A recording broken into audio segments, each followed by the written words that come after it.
Le Seigneur soit avec vous.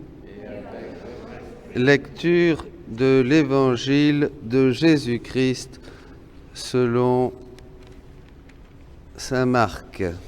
Gloire à toi, Seigneur.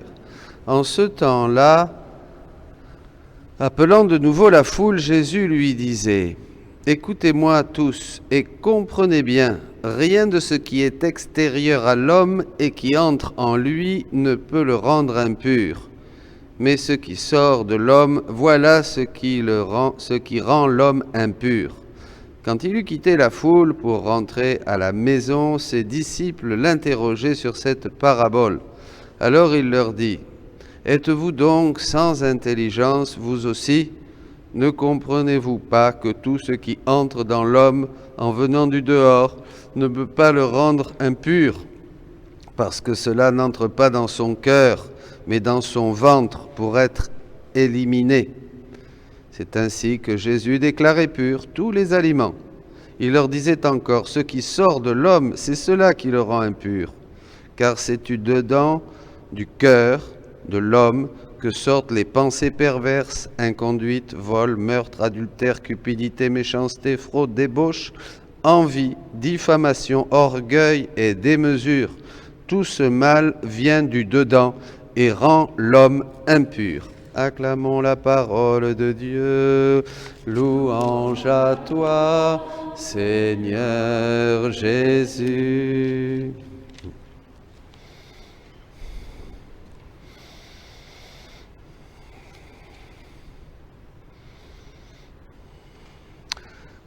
Tu peux manger de tous les fruits, tu peux manger les fruits de tous les arbres du jardin, mais pas de l'arbre. Mais l'arbre de la connaissance du bien et du mal, tu n'en mangeras pas, car le jour où tu en mangeras, tu mourras. Béni soit le temps. Et reprenons tous ces actes d'Adam, tout ce qu'a fait Adam avant la chute, avant le péché, et offrons-les à Dieu. Quand son intention était pure, Adam n'avait ni une pensée, ni un battement de cœur, ni une respiration, ni une décision, ni un projet, ni un travail, une œuvre en dehors de Dieu. Tout était mu par la divine volonté et tout était retourné à Dieu et glorifier Dieu. Adam et Dieu ne faisaient qu'un, mais il a voulu justement, nous avons voulu faire les choses à notre manière. Et c'est ça le péché. Le péché n'est pas une tâche, le péché c'est que nous avons décidé de faire notre volonté et plus celle de Dieu. Voilà. Et c'est cela qui nous cause la mort. Mais passons à l'Évangile, où Jésus justement parle à la foule, et plus spécialement à tous bien sûr, mais il y a les pharisiens qui sont là dans les récits de Maria Valtorta et qui s'en vont pas du tout contents, bien sûr. Même les apôtres, lundi, tu as été très dur avec eux, là. Eh bien oui, Jésus a été dur, évidemment, parce que c'est très important. Il s'agit du cœur de l'homme. Il s'agit de toute la vie spirituelle. Il s'agit de l'intimité avec Dieu. Il s'agit de faire la volonté de Dieu et pas la nôtre. Il s'agit de laisser l'Esprit Saint sanctifier et transformer notre cœur. Et c'est pas peu de choses.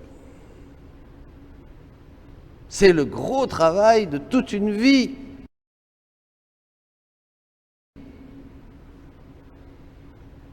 Le reste, à la limite, est totalement secondaire. Vos prières, vos œuvres, les œuvres de charité, tout cela, nous allons le voir.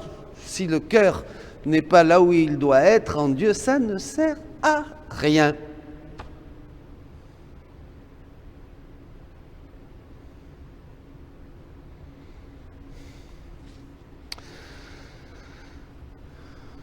Alors là, et Pierre qui ne comprend pas, évidemment, c'est pour ça que Jésus dira, vous aussi, vous êtes sans intelligence. Ils vont avoir besoin d'autres explications pour bien comprendre. De quoi s'agit-il ? Pourquoi c'est ce qui sort de notre cœur ? Et pourquoi sort-il ces choses de notre cœur, ces pensées ? Et comment faire ? Quel va être le secret pour penser bien, pour avoir en nous les pensées qui habitaient le Christ Jésus, dira l'apôtre Paul.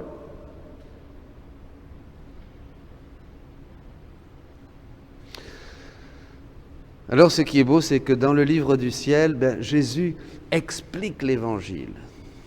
C'est ça qui est formidable. C'est la parole de Dieu qui continue. À travers les saints, déjà, elle continuait depuis 2000 ans. Et puis là, évidemment, l'explication arrive à une apothéose dans ces paroles de Jésus à Louisa qui nous sont aujourd'hui données et qui nous préparent. Et là, nous sommes dans les premiers volumes, donc, qui nous préparent déjà à la vie dans la divine volonté. Et nous allons au volume 2. Et Jésus dit, « Ma personne est entourée des actions des âmes comme d'un vêtement. Plus leurs intentions sont pures et leur amour intense, plus elles me donnent de splendeur. » Que c'est beau.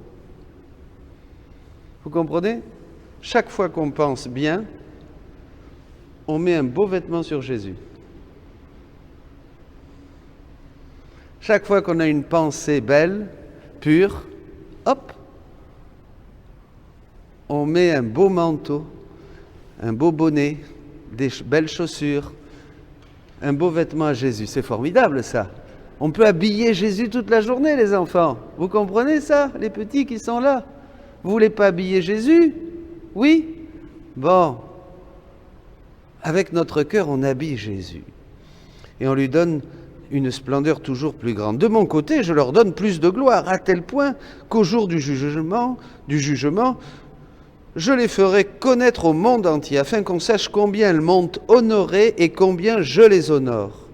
D'un air affligé, il ajouta, « Ma fille, qu'adviendra-t-il des âmes ayant fait tant d'actions, même bonnes, sans pureté d'intention, par habitude ou par égoïsme ? Quelle honte elles éprouveront au jour du jugement en voyant ces actions bonnes en soi, mais tarées à cause de leur intention imparfaite. Au lieu de leur faire honneur, elles seront source de honte pour elles et pour bien d'autres. En fait, ce n'est pas la grandeur des actions qui m'importe, mais l'intention avec laquelle elles sont faites.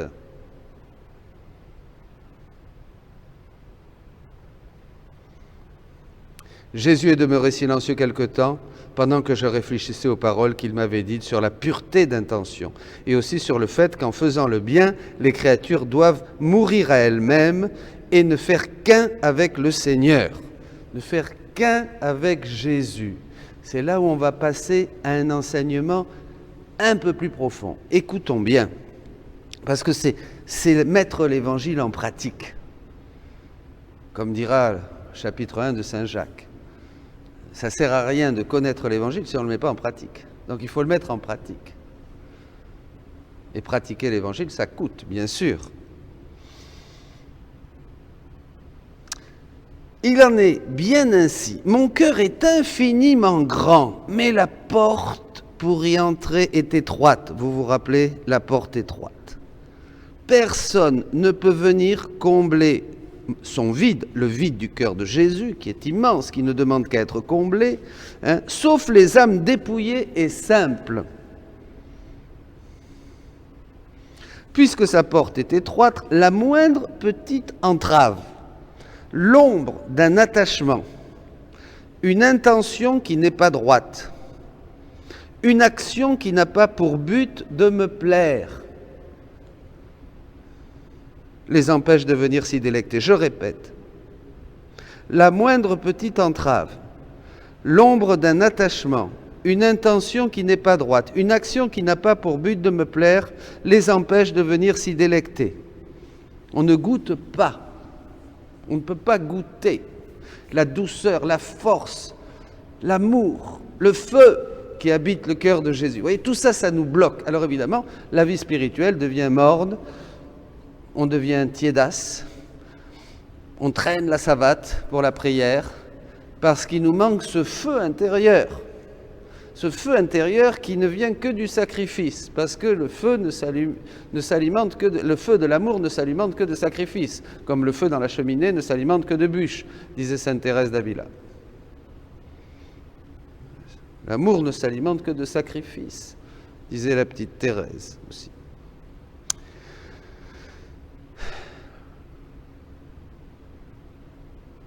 Alors, l'amour du prochain pénètre dans mon cœur, oui, bien sûr, il faut nous aimer les uns les autres. Mais pour cela, il doit être tellement uni à mon propre amour qu'il ne fasse qu'un avec lui. Qu'on ne puisse distinguer son amour du mien. Alors ça, c'est fort quand même. Là, ça nous fout un coup, là. On peut aimer tout le monde, mais il faut aimer tout le monde comme Jésus les aime. Même dans les couples.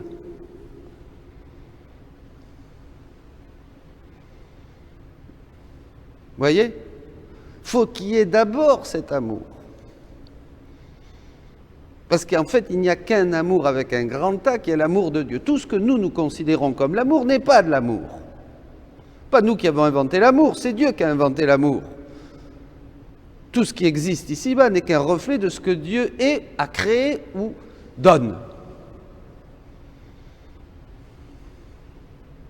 Donc, on peut s'aimer les uns les autres, mais il faut être tellement unis à l'amour même de Jésus qu'on ne puisse pas distinguer. C'est l'amour de Jésus. On voit l'autre, on voit Jésus dans l'autre. Je ne peux considérer comme mien l'amour du prochain s'il n'est pas transformé en mon propre amour.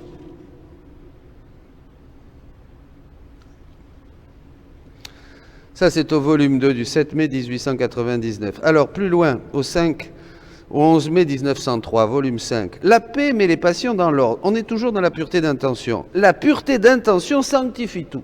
Donc, vous voyez, mes amis, l'important, c'est la finalité pour laquelle je fais ceci, la finalité pour laquelle je pense à cela, la finalité pour laquelle je vais voir telle ou telle personne.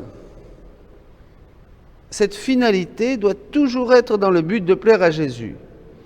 Jésus me dit, la paix met toutes les passions en ordre, mais qu'est-ce qui triomphe de tout, établit le bien complet dans l'âme et sanctifie tout? C'est la pureté d'intention.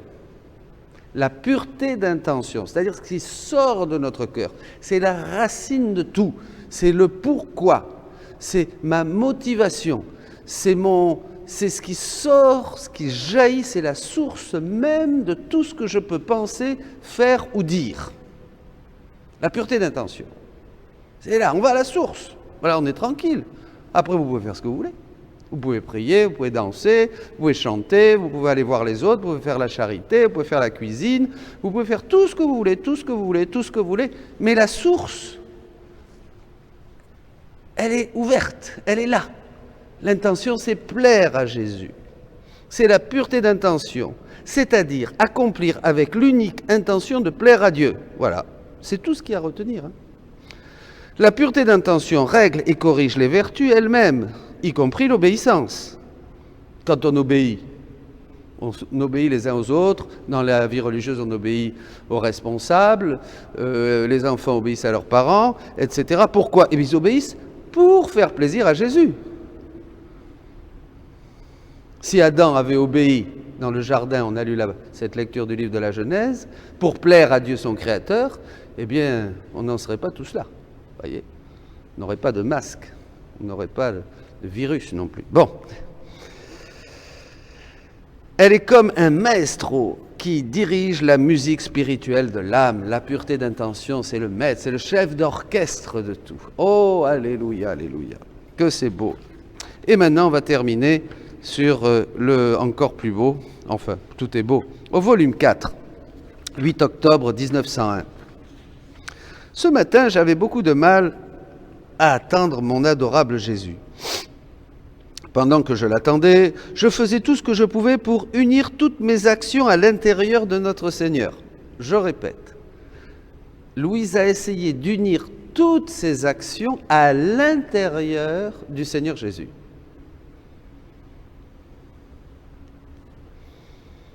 J'y ajoutais l'intention de lui donner toute cette gloire et toutes ces réparations qui proviennent de sa très sainte humanité. C'est beaucoup plus simple que d'offrir des choses qui viennent de nous. Maintenant, avant, j'offrais aussi des choses qui venaient de moi. Maintenant, j'en aurais honte, je ne fais surtout plus rien. Je dis non, je n'offre rien. Je prends Jésus, je prends ses réparations, je prends ses vertus, je prends ses mérites, je prends ses souffrances, je prends ses prières, je prends tout. tout de Jésus. Je prends sa communion à son corps et à son sang quand il s'est communié. Je prends tout ce qui est à Jésus. Et je l'offre ça au Père. Gardons-nous bien d'offrir quelque chose qui vient de nous. Je vous en supplie, ça ne sert à rien. Ça ne sert à rien. Mais combien il faut arriver à comprendre ça? Tout ce qui n'est pas en Jésus, tout ce qui ne source pas de sa sainte humanité, ne sert à rien. Au contraire. Pendant que je faisais ainsi, Jésus béni est venu et m'a dit, « Ma fille, lorsque l'âme se sert de mon humanité pour faire tout ce qu'elle fait, ne serait-ce qu'une pensée. » Mets mes pensées dans ta pensée, Jésus. Une respiration. Mets mes respirations dans tes respirations pour que j'offre au Père toutes tes respirations, Jésus. Ou quelque acte quelconque, parler, voilà. Ces actions sont comme autant de pierres précieuses qui sortent de mon humanité et se présentent devant la divinité. Vous voyez, l'humanité de Jésus a tout assumé. Donc, dès que nous sommes en Christ, dès que nous agissons par lui, pensons par lui, avec lui et en lui, eh bien, qu'est-ce qui se passe? C'est des jaillissements, voyez, de cette humanité du Christ. C'est la splendeur de tout ce qui peut émaner de l'humanité du Christ qui glorifie le Père. Et nous sommes là à l'intérieur, bien sûr. Nous sommes avec lui, par lui, en lui.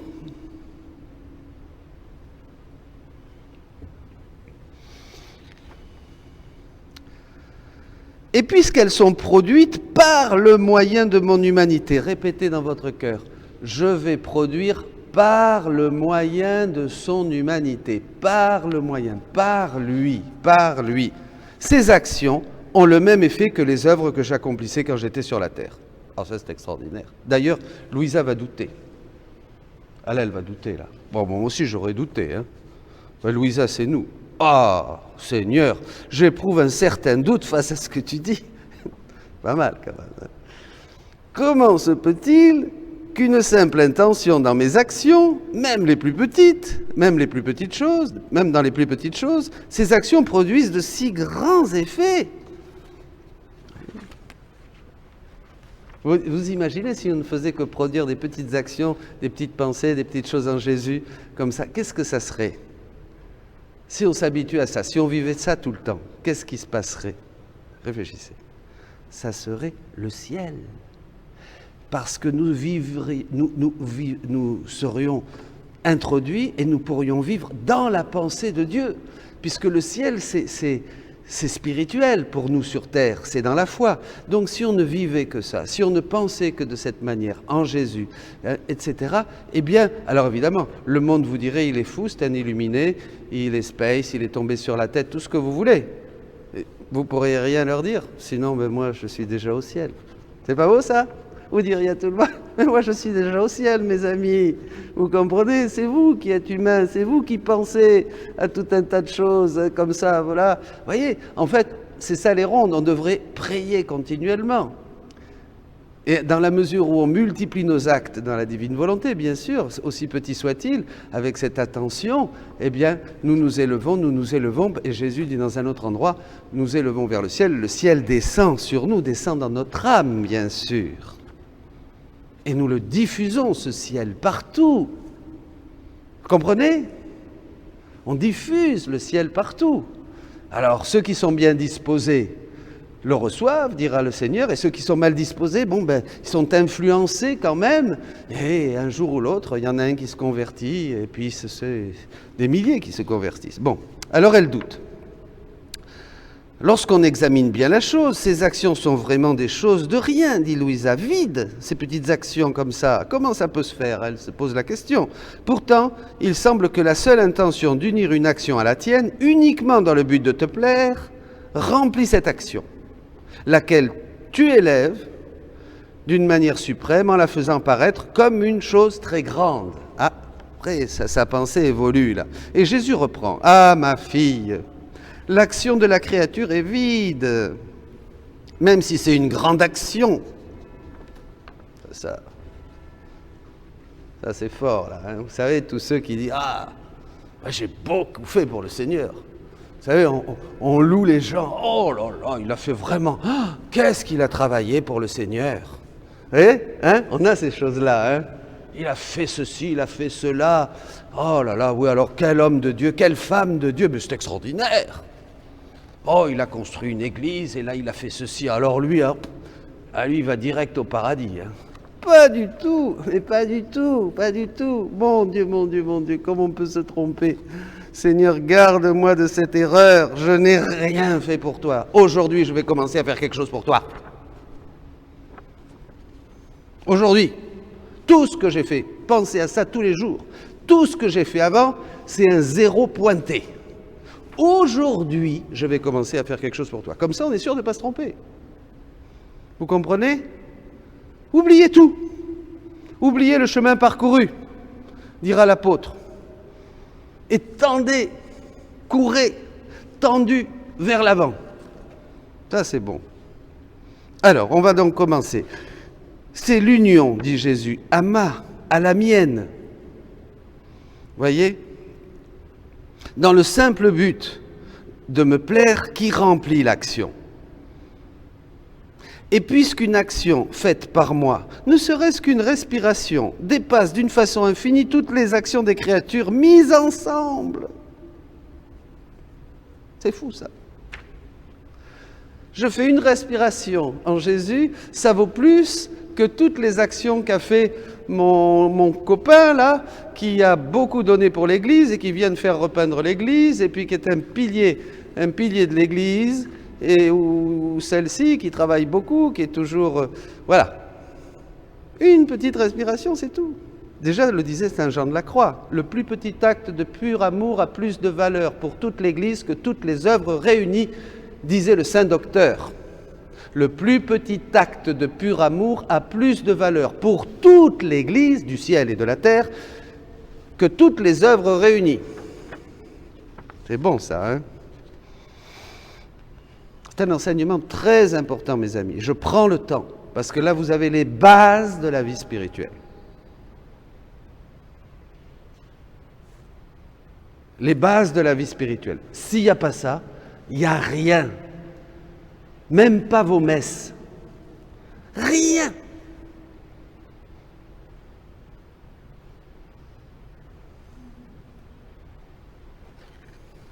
Très important.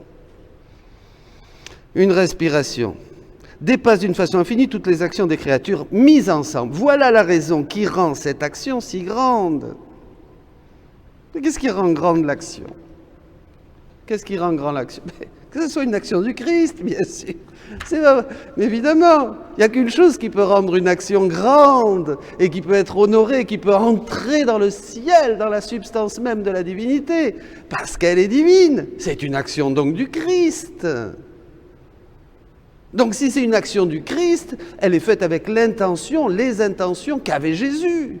Donc vous voyez, je perds mon intention personnelle et je suis plongé, immergé dans l'intention même, dans les réparations, dans le désir du Fils de Dieu.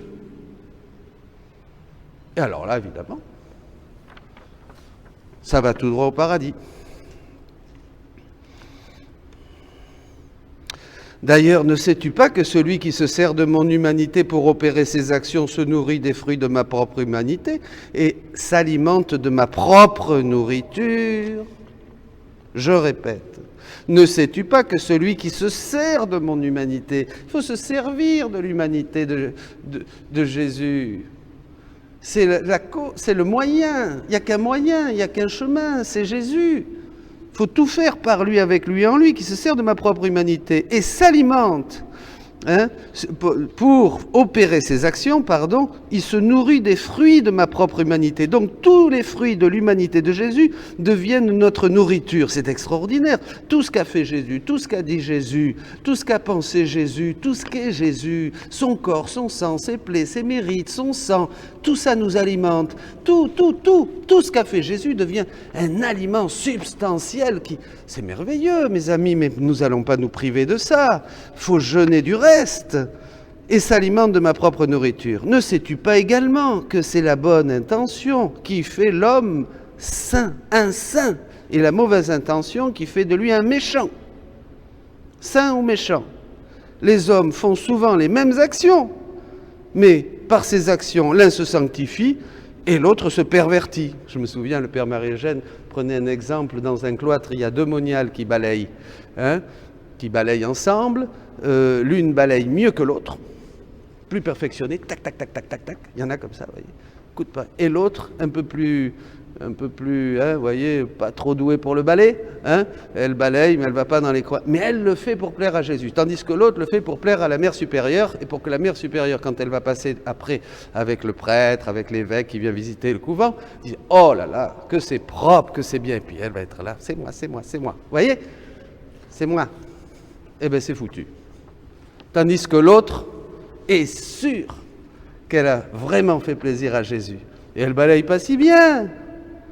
Alors arrêtez ceux qui disent « je fais bien les choses ». Ça ne veut rien dire, ça. Parce qu'il y en a qui prônent qu'ils font mieux les choses que les autres. C'est encore une bêtise. Et je suis le premier à tomber dans le panneau. Par lui, avec lui et en lui. Les hommes font souvent les mêmes actions, mais par ces actions, l'un se sanctifie et l'autre se pervertit. Pendant qu'il disait cela, je voyais à l'intérieur de notre Seigneur un arbre verdoyant, plein de beaux fruits, et ces âmes qui opéraient pour plaire uniquement à Dieu, par le moyen de son humanité. On répète, par le moyen de son humanité. Répétez avec moi. Par le moyen de son humanité. Je les voyais sur cet arbre à l'intérieur de Jésus. L'humanité de Jésus leur servait de demeure. Cependant, comme leur nombre était petit. Oui, ça c'est moins drôle, il y en a peu. Eh bien mes amis, allons comme ces oiseaux. Allons sur l'arbre de Jésus, allons là, allons picorer, allons butiner, allons nous nourrir sur l'arbre de Jésus. Prenons la décision, la ferme décision, aujourd'hui et tous les jours de notre vie, jusqu'au dernier jour de notre vie, jusqu'au jour où on dira Fiat voluntas tua, quand le Christ nous dira veux-tu maintenant entrer dans mon royaume pour l'éternité.